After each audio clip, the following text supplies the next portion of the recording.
All right, so next up, we head to our next and final 1 o'clock game. We have battle one of three teams. We have the Houston Texans coming into this game after their first win, and the Lamar Jackson-less Ravens. And this matchup, it's gonna be an interesting one.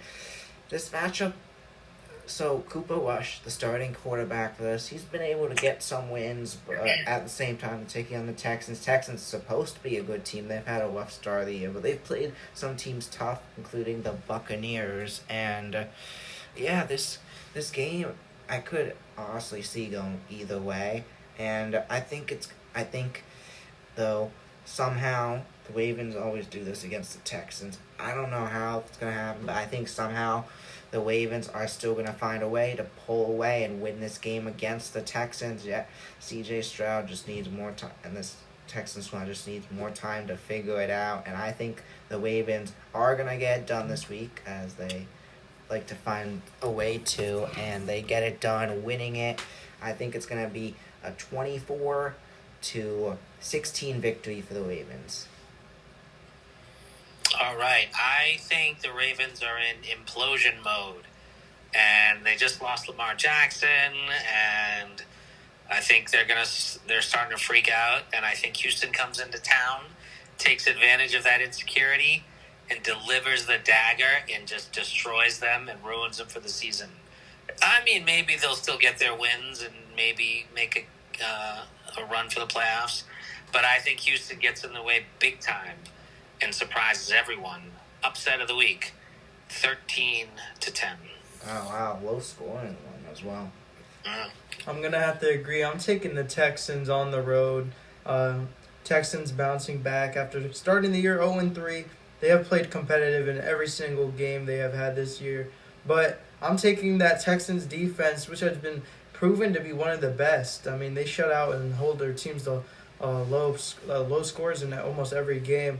And with Lamar Jackson being out of this game and Cooper Rush coming in, I think that is going to be too much, and I think the Texans are also going to take advantage of Lamar Jackson being out. So give me the Texans on the road, 25-16, and the Texans, I would say, upset. And the Ravens starting the year 1-4 from what I see, which is something we would not expect at all. Yeah, I don't think anyone would have put would money be on that. wild, but yeah. Yeah. Next up, we have the Tennessee Titans. They've just been playing horrible football as they take on the Cardinals. And 0-4 on the Texans. The Cardinals 2-2. And yeah, this is gonna be. I think this is not going to be the most excitingest game. I do think the Titans are going to be able to find a way to score this week, but it's going to be Cardinals who dominate, and I think it's going to be a 23-15 victory for the Cardinals in this one. Yeah, this is, I don't think, a tough one. Tennessee has yet to show up really on much of anything, which is a shame. You always want to see these young kids, rookie quarterbacks come in and do well. But I think that it's still going to take some time. I like Arizona at home. I like the Cardinals D, and Tennessee probably isn't going to get very much done at all. I'm going to go Arizona 17, Tennessee 6. Yeah, I'm going to take the Cardinals in this one. Cam Ward obviously hasn't been playing the best, but you got to just look at what has been around him. He has no help at all. I don't see the Texans getting their first win here. I'm taking the Cardinals in a big one. I think we saw a little bit of Marvin Harrison last week get back into what they wanted him to be. Obviously struggling in the past few weeks, but he showed some flashes and obviously scored an emotional touchdown last week. So give me the Cardinals in a big win this week. I'm going to take them 30-17. Cardinals win. And now we got another exciting game for you. We have the Buccaneers as they are going to be taking on the Seattle Seahawks. A battle of fellow quarterbacks from the 2018 draft class. Baker Mayfield and Sam Darnold, two quarterbacks that had similar career paths, starting off pretty good but struggled more so in the early part of their career. They both wound up on the Panthers, and then after that they wound up on great teams where they're able to find success, and now they're both Sam Darnold, of course, now on the Seahawks from the Buccaneers, and they're taking on each other. Both teams 3-1 going into this game. This is going to be an interesting one, and I think we see a lot of offense in this game. These two quarterbacks are going to show up, and you know what? I'm going to say I think it's going to be, you know what? It's going to be whoever has the ball last, and I'm going with the upset here. I think Seattle gets it, and it's going to be another game-winning field goal this week. Another upset as the Seahawks take it 34-31. Would the Seahawks at home be an upset? Yeah, because the Buccaneers are a pretty good team. They're both 3-1, but I feel like this would be an upset in my opinion. I agree. So everyone, I'm sure, including the Buccaneers themselves, thought they were going to be the roadblock for the Eagles, but that didn't pan out, did it? Yeah. I think that they have a little bit of a chip on their shoulder because of it, and I think they take it out on the Seahawks.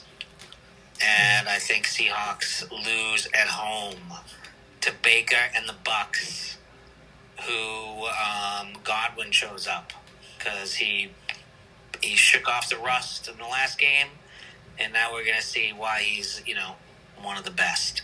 Tampa Bay, 27, Seattle, 20. I'm going to have to agree with Ben here. I'm taking the Seahawks at home. I think what really has led me towards taking the Seahawks here is Bucky Irving being out in this game for That is true. the Buccaneers. Yeah. I mean, being on the road, you want your best players, and I think we see back-to-back losses for this Buccaneers team. I do think the Buccaneers play competitive as always, but I'm taking the Seahawks at home, 34-26, and a good win for Sam Darnold and the Seahawks. Yeah, so now on to our next game. We have Battle Cat teams. This is one matchup I had circled in the beginning of the season. It's not as exciting now, though, unfortunately, since Joe Burrow is out. But it still should be an interesting matchup.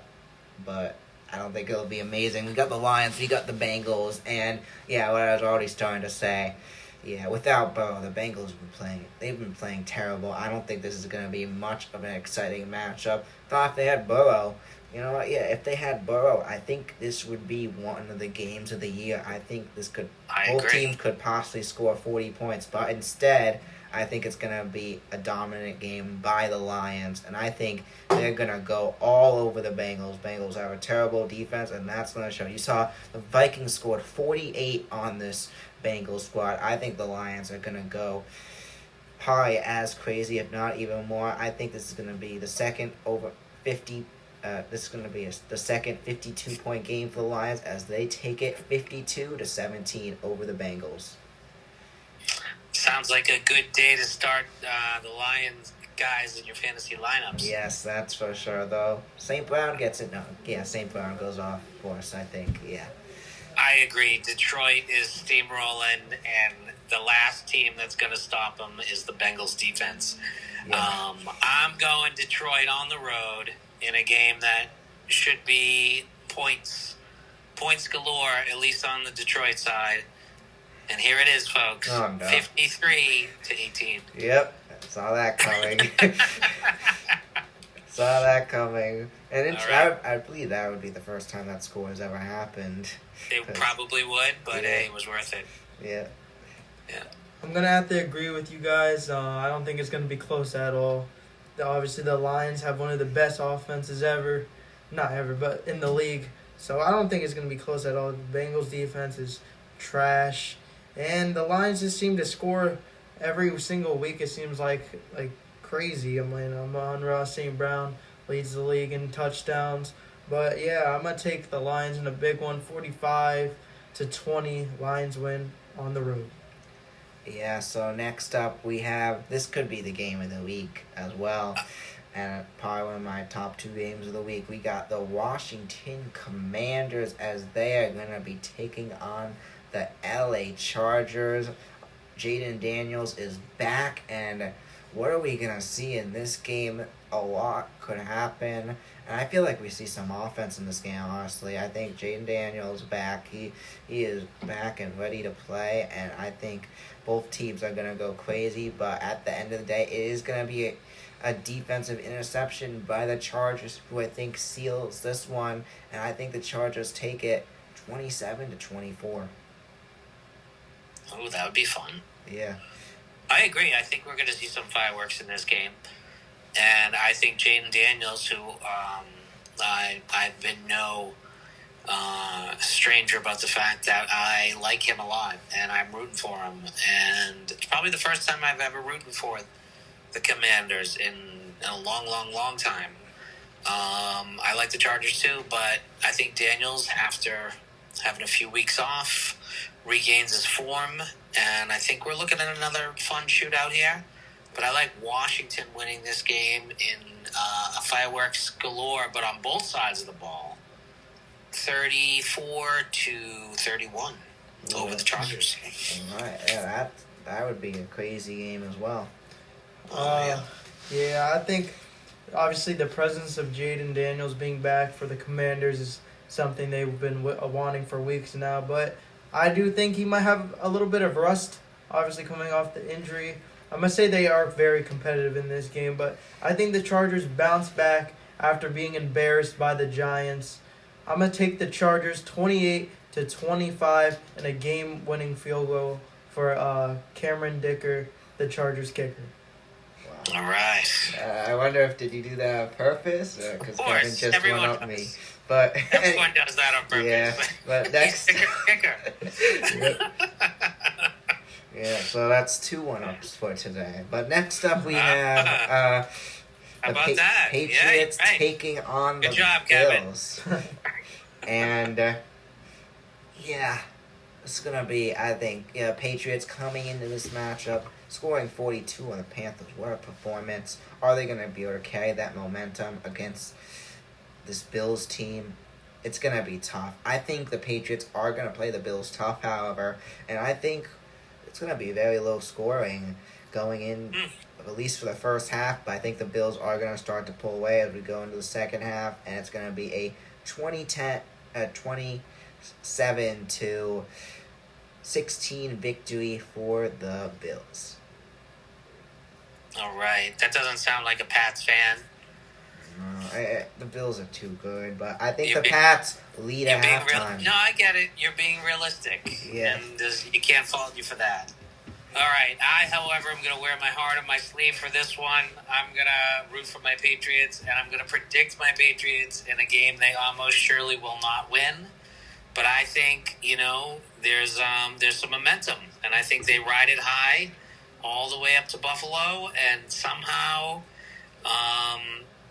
just dig out a grueling victory over the Bills in what ends up being probably not a super exciting game, but somehow it ends up with the Pats on top. I'm going to go New England 21, Buffalo 20. What a game that would be. Yeah. I'm gonna take the Bills here on Sunday Night Football. It seems like every Sunday Night Football the Bills are on. Josh Allen is just creating highlight reels for his MVP campaign. But yeah, I'm gonna take a somewhat competitive game. I'm gonna take the Bills 31-20 at home, and I think we do see some flashes from Drake May in this game. Yeah, so now on to our Monday night matchup. The Chiefs once again on prime time as they are going to be taking on the Jacksonville Jaguars. And the Jaguars coming off a great win against the 49ers, and the Chiefs coming off their most dominant win, in my opinion, in the last 2 or 3 seasons against the Ravens, winning that one 37-13. What a game by the Chiefs. And yeah, both teams coming off some big wins, but I think the Chiefs are coming into this game with momentum more so than the Jaguars. And I think they, as much as I hate to say it, I think they are going to stomp all over this Jaguar squad, especially in the first half. And I think it's going to be a 28. Jaguars make it a little close to the end, a 28-17 game where the Chiefs take it. I know I didn't start this way with my predictions, as you guys did more of the upsets up front, but you know what? I'm going to keep rolling with it. I think Jacksonville's riding high after beating the 49ers, and I think the Chiefs did look awesome last week, but they were awesome against this now 1-3, soon to be 1-4 Baltimore team. Maybe they aren't as great as everyone thought they were. Maybe it's not the same Ravens that we know and love. I'm going to go Jacksonville with the upset. 24-21 over Kansas City.